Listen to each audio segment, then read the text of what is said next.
नमस्ते फिर से। मैं वापस आ गई हूँ क्योंकि आर्केटाइप्स के माध्यम से अपनी यात्रा को आपके साथ साझा करने के बाद आप में से कई लोगों ने मुझे लिखा और पूछा, ठीक है, यह सब बहुत सुंदर है, लेकिन व्यावहारिक रूप से मैं कैसे समझूं कि मैं कौन सा आर्केटाइप जी रहा हूँ? शायद पल ये हूँ, जब मैं ट्रैफिक में फंसा हूँ या अपने किशोर बेटे से झगड़ रहा हूँ, तो मैं इन शिक्षाओं को कैसे लागू करूं? और आप सही हैं। सिद्धांत आकर्षक है, लेकिन व्यावहारिक अनुप्रयोग के बिना यह केवल एक अच्छा बौद्धिक अभ्यास रह जाता है। आज मैं बिल्कुल यही चाहती हूँ, आपको ठोस उपकरण देना, वास्तविक जीवन के उदाहरण, ऐसी स्थितियाँ जिनमें आप आर्किटाइप्स को क्रिया में पहचान सकें और विशेष रूप से अपने दैनिक जीवन को बदलने के लिए उनका उपयोग कैसे करें। क्योंकि देखिए, आर्किटाइप्स अध्ययन करने के लिए अमूर्त अवधारणाएं नहीं हैं। वे जीवित शक्तियां हैं जो हर एक दिन हमारे भीतर काम करती हैं, हमारे द्वारा किए गए हर विकल्प में, हमारी हर प्रतिक्रिया में।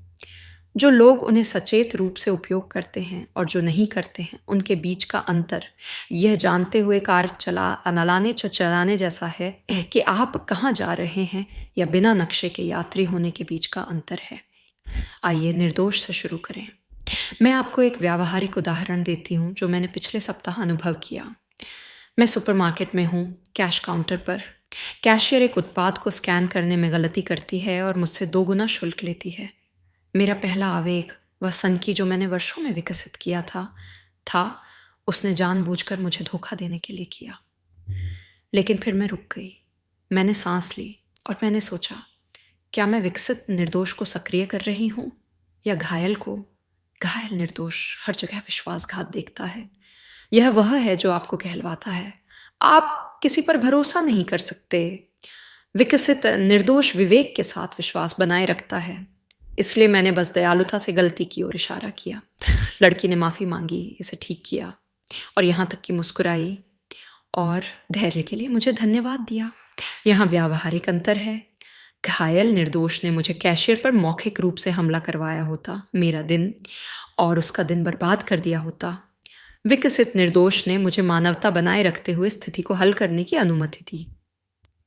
व्यावहारिक अभ्यास। इस सप्ताह जब कोई ऐसी गलती करता है जो आपको प्रभावित करती है, तो प्रतिक्रिया देने से पहले रुकें। अपने आप से पूछें, क्या मैं बुरे इरादे देख रहा हूं जहां केवल मानवीय विचलन है? संदेह का लाभ देने का प्रयास करें। ध्यान दें कि आपकी ऊर्जा कैसे बदलती है और दूसरे व्यक्ति की प्रतिक्रिया।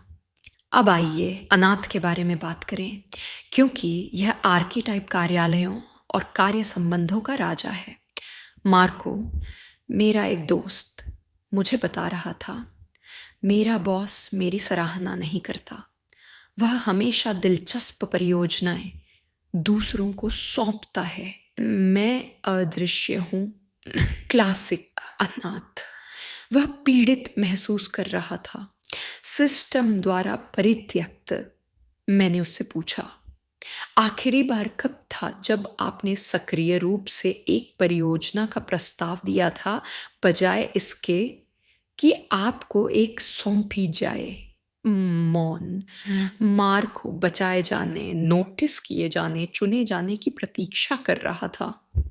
लेकिन विकसित अनाथ प्रतीक्षा नहीं करता, वह कार्य करता है। अगले सप्ताह मार्को ने बॉस के साथ एक बैठक मांगी और एक विचार प्रस्तावित किया। बॉस ने हाँ कहा। वह बुरा या उदासीन नहीं था, उसे बस नहीं पता था कि मार्को अधिक जिम्मेदारी चाहता है युवा लोगों के लिए। यदि आपके माता पिता आपसे बच्चे की तरह व्यवहार करते हैं, तो अपने आप से पूछें, क्या आप अपने कार्यों से प्रदर्शित कर रहे हैं कि आप जिम्मेदार हैं, या आप इंतजार कर रहे हैं कि वे समझें कि आप बड़े हो गए हैं? विकसित अनाथ कार्यों के माध्यम से अपनी स्वायत्तता दिखाता है, केवल शब्दों से शिकायत नहीं करता। व्यावहारिक अभ्यास। अपने जीवन के एक ऐसे क्षेत्र की पहचान करें जहां आप खुद को पीड़ित महसूस करते हैं। 3 ठोस कार्य लिखें जो आप इस सप्ताह नियंत्रण पंथातंत्र पुनः प्राप्त करने के लिए कर सकते हैं। यहाँ तक कि छोटे कार्य भी मायने रखते हैं। अपने कमरे की सफाई करना, समय से पहले एक बिल का भुगतान करना, उस कठिन बातचीत के लिए पूछना जिसे आप टाल रहे हैं। विशिष्ट दृश्य, मैं कार में हूँ, एक आदमी मुझे खतरनाक तरीके से काटता है। मेरा आंतरिक योद्धा विस्फोट करता है। मैं चिल्लाना चाहती हूँ, अनंत काल तक हॉर्न बजाना चाहती हूँ, शायद उसे ओवरटेक भी करना चाहती हूँ, उसे दिखाने के लिए। पुरानी मैं ऐसा करती थी। मैं अपने गंतव्य पर एड्रेनालाइन आसमान में और मूड जमीन में पहुंचती थी। नहीं, मैं योद्धा को सक्रिय होते हुए पहचानती हूँ और उससे पूछती हूँ, क्या यह लड़ाई आपकी शांति के लायक है? बुद्धिमान योद्धा अपनी लड़ाइयाँ चुनता है। वह बेवकूफ़ चालक मेरी ऊर्जा के योग्य नहीं है। मैं सांस लेती हूँ, उसे जाने देती हूँ और उस जोश को किसी ऐसी चीज़ की ओर निर्देशित करती हूँ जो मायने रखती है। जब मैं कार्यालय पहुँचती हूँ तो मैं उस ऊर्जा का उपयोग उस कठिन बातचीत का सामना करने के लिए करती हूँ जिसे मैं हफ्तों से टाल रही थी। महिलाओं के लिए है, कितनी बार हमने गुस्से को गिन लिया है, क्योंकि महिला के लिए गुस्सा होना उचित नहीं है। स्त्री योद्धा हिंसा नहीं है, यह मुखरता है। यह कहना है, नहीं, यह मेरे लिए काम नहीं करता, बिना माफी मांगे। इस सप्ताह अंतहीन औचित्य के बिना एक स्पष्ट नहीं कहने का प्रयास करें।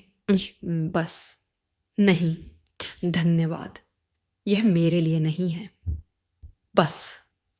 व्यावहारिक अभ्यास, जब आप गुस्सा बढ़ते हुए महसूस करें तो रुकें, अपनी छाती पर एक हाथ रखें, 3 बार सांस लें, फिर अपने आप से पूछें, क्या यह मुझे गुस्सा दिलाता है क्योंकि यह वास्तव में महत्वपूर्ण है या क्योंकि मैं संचित तनाव मुक्त कर रहा हूं? यदि यह महत्वपूर्ण है तो शांति से कार्य करें। यदि यह नहीं है तो इसे जाने दें। लूसिया, मेरी बहन, उत्कृष्टता में देवदूत संरक्षक है।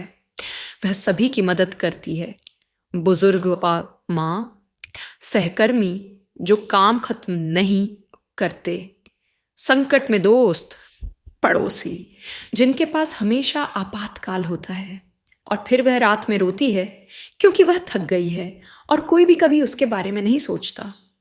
मैंने उससे यह सवाल पूछा, जब आप मदद करती हैं तो क्या आप मुक्त प्रेम से करती हैं या इस डर से कि अन्यथा वे आपसे प्यार नहीं करेंगे? मौन, फिर आंसू, क्योंकि उसने समझा कि वह अपनी अनंत उपलब्धता के साथ प्यार खरीद रही थी। विकसित देवदूत संरक्षक परिपूर्णता से मदद करता है, खालीपन से नहीं। मैंने लूसिया को यह करना सिखाया, किसी अनुरोध के लिए हाँ कहने से पहले 10 सेकंड रुकें और शरीर को महसूस करें। यदि शरीर सिकुड़ता है, यदि पेट कसता है तो जवाब नहीं है। यदि शरीर खुलता है, यदि आप मदद करने में वास्तविक खुशी महसूस करते हैं तो जवाब हाँ है। उसने ना कहना शुरू कर दिया। पहली बार भयावह थे, लेकिन अनुमान लगाओ क्या, लोगों ने उसे नहीं छोड़ा। कुछ लोग गुस्सा हो गए, हाँ, लेकिन वे लोग थे जो उसका शोषण कर रहे थे। सच्चे दोस्तों ने उसकी सीमाओं का सम्मान किया। माता पिता के लिए, आप में से कितने लोग बच्चों के लिए पूरी तरह से बलिदान करते हैं, खुद को भूल जाते हैं?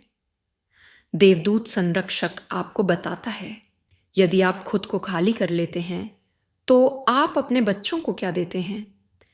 एक खाली खोल और आक्रोश। सप्ताह में 1 घंटा केवल अपने लिए लें। यह स्वार्थ नहीं है, यह पोषण है जिसे आप बाद में साझा कर सकते हैं।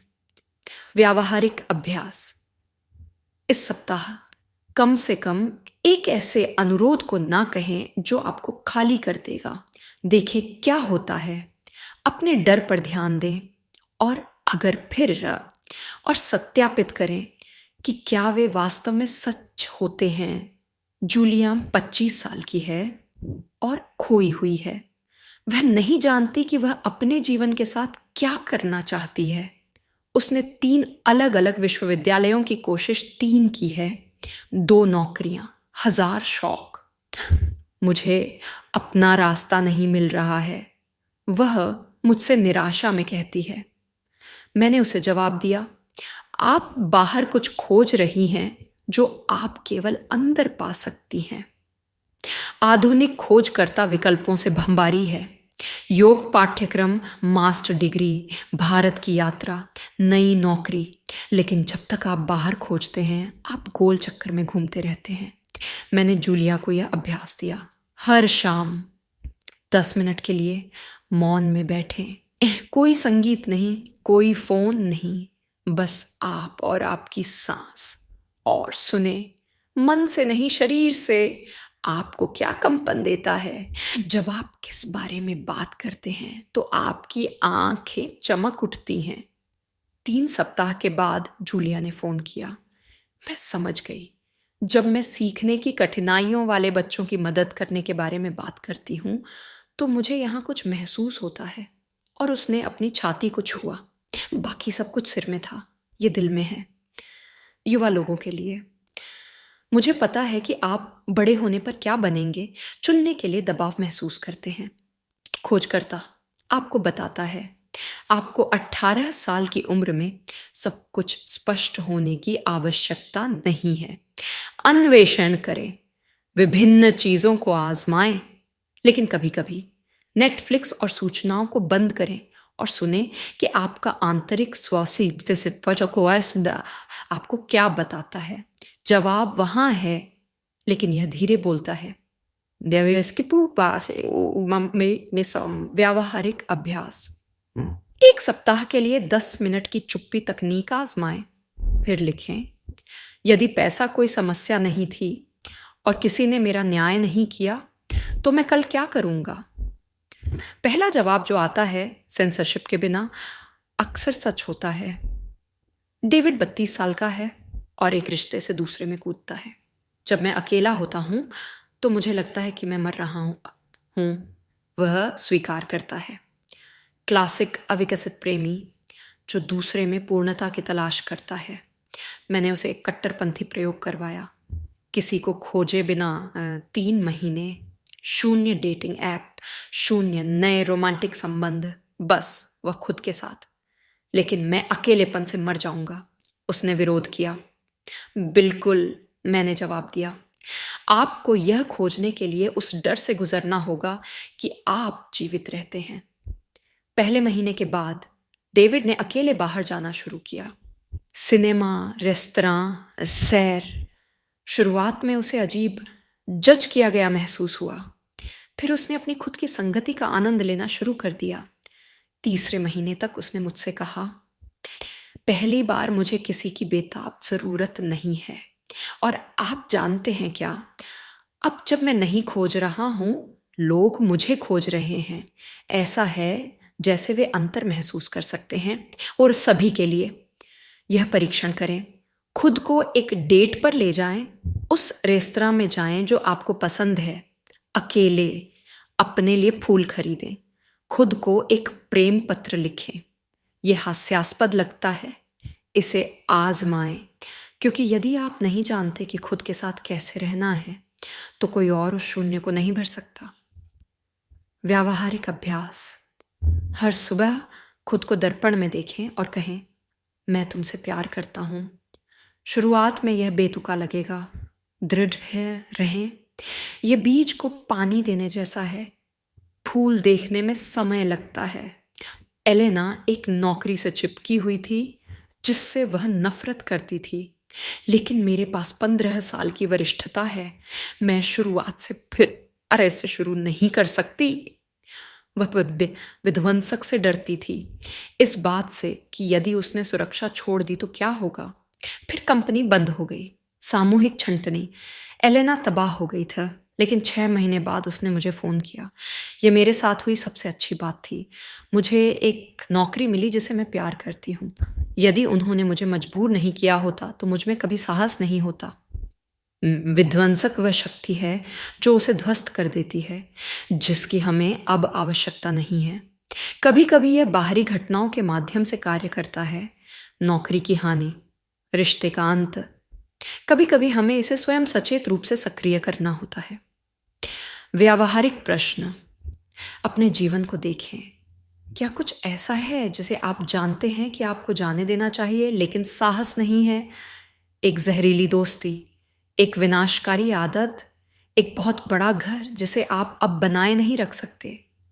विध्वंसक आपको बुला रहा है। व्यावहारिक अभ्यास। सफाई करें। एक दराज, एक अलमारी, फोन चुनें, फेंक दें, हटाएं, जगह मुक्त करें। यह एक प्रतीकात्मक लेकिन शक्तिशाली अभ्यास है। जब आप भौतिक स्थान मुक्त करते हैं तो आप नए के लिए आंतरिक स्थान मुक्त करते हैं। हम कितनी बार कहते हैं, मेरी नौकरी बेकार है, मेरा रिश्ता काम नहीं करता, मेरा जीवन एक आपदा है। हम सभी शिकायत करने में अच्छे हैं। रचनाकार हमें बताता है, ठीक है, और अब आप क्या बनाते हैं? स्टेफानो अपनी क्लर्क की नौकरी से नफरत करता था।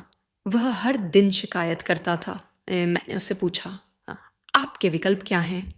उसने बहाने गिनाने शुरू किए। मैंने उसे रोका।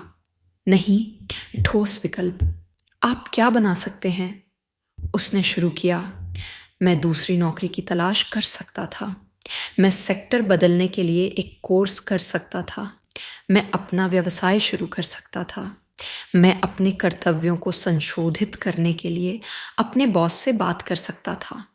4 ठोस विकल्प, जहां पहले उसने केवल एक दीवार देखी थी।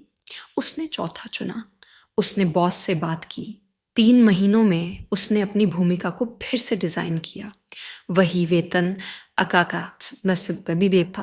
अलग कर्तव्य, पूरी तरह से अलग संतुष्टि। हम सभी के लिए मैं नहीं कर सकता कहना बंद करें।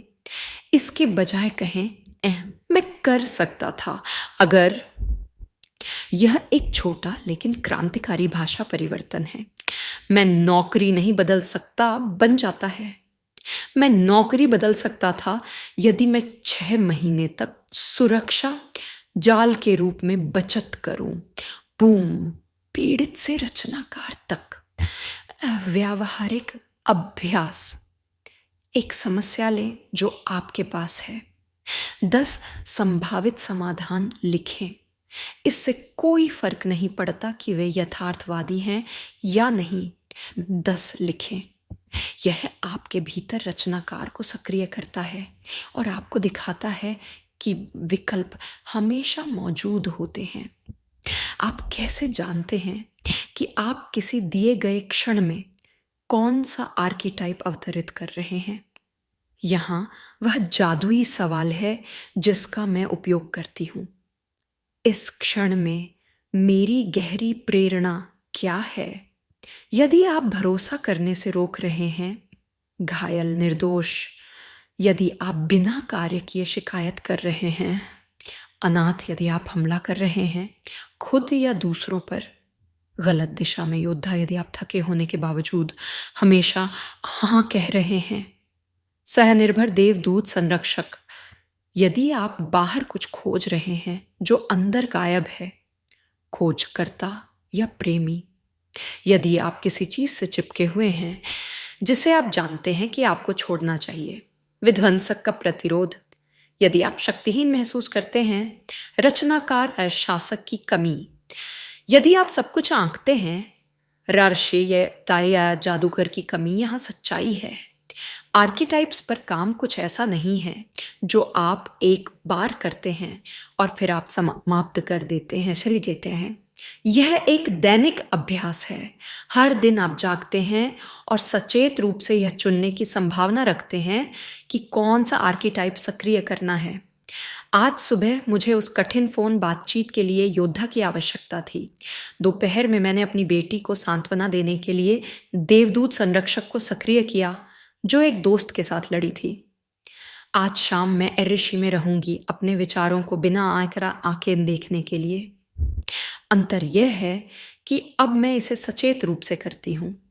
मुझे पता है कि टूल बॉक्स से कौन सा उपकरण उपयोग करना है। पहले मैं स्वचालित प्रतिक्रियाओं की दया पर थी। मैं आपको इस दैनिक अभ्यास के साथ छोड़ती हूँ जिसका मैं उपयोग करती हूँ। सुबह जागने पर पूछें, आज मुझे कौन सा आर्कीटाइप चाहिए। शाम सोने से पहले प्रतिबिंबित करें, आज मैंने कौन सा आर्कीटाइप अवतरित किया। क्या इसने मेरी सेवा की? मैं अलग तरीके से कैसे कर सकता था? यह सरल अभ्यास हर दिन किया जाता है। आपके जीवन को 1000 किताबों को पढ़ने और लागू नहीं करने से अधिक परिवर्तित करता है। यात्रा शुरू हो गई है। अब आप केवल सिद्धांत ही नहीं जानते हैं, बल्कि इसे ट्रैफिक में, कार्यालय में, घर पर, अपने सिर में जब आप रात में 3 बजे खुद से झगड़ते हैं, कैसे लागू करना है।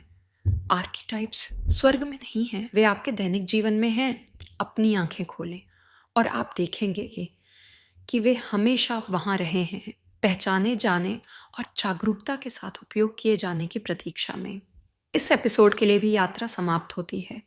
यह एक अंत नहीं है, बल्कि केवल वह पड़ाव है जो हमारी आंतरिक सुधार की यात्रा में एक और चरण को चिह्नित करता है।